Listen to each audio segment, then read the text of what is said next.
À Linge, en Alsace, on a la chance de pouvoir retrouver des vestiges de tranchées de la Première Guerre mondiale. Autrefois un champ de bataille, les tranchées sont aujourd'hui visitables gratuitement. On y retrouve des croix blanches pour les soldats français morts et des noires pour les Allemands. En bref, l'armée française venait de passer les Vosges et se dirigeait vers l'Alsace-Moselle à l'époque allemande, quand le général Joffre a décidé d'entreprendre une manœuvre par les hauts. Très courante à l'époque, cela consiste à attaquer les sommets puis redescendre dans les vallées. Cependant, les Français étaient très mal préparés et ne connaissaient pas du tout le terrain, alors que les Allemands étaient déjà bien établis. Le 20 juillet 1915, à 14 h, les Français passent à l'assaut. C'est une boucherie. Les bataillons français perdent 90% de leur effectif, mais l'état-major poursuit l'offensive. Le combat s'éternise sur plusieurs semaines, les Allemands gagnent du terrain et avec l'arrivée des obus à gaz et des lance-flammes, le moral français est totalement sapé. Les poilus finiront par se replier suite à une contre-attaque allemande. Le combat se poursuivra pendant les années suivantes sous forme de guerre de position.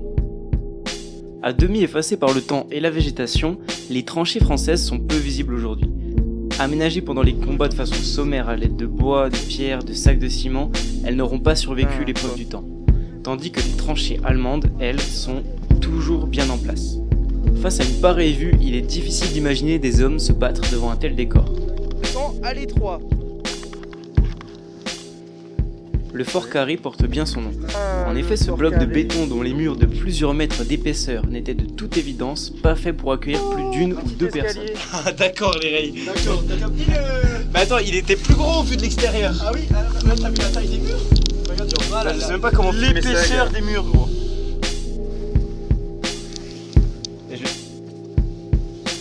On peut retrouver une poignée d'autres bunkers et de mini-forts le long des tranchées allemandes. Ces ouvrages avaient pour particularité d'avoir des structures équipées de postes de mitrailleuses extérieures, des banquettes de tir et des casiers à munitions incorporés. Le long des tranchées, des dizaines d'accès aux souterrains permettant d'aller d'une tranchée à l'autre sont aujourd'hui condamnés.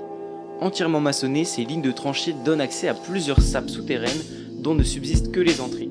Ces abris pouvaient descendre jusqu'à 10 mètres sous terre et permettaient aux troupes de se protéger pendant les bombardements ennemis. À mon avis, ça a dû bien les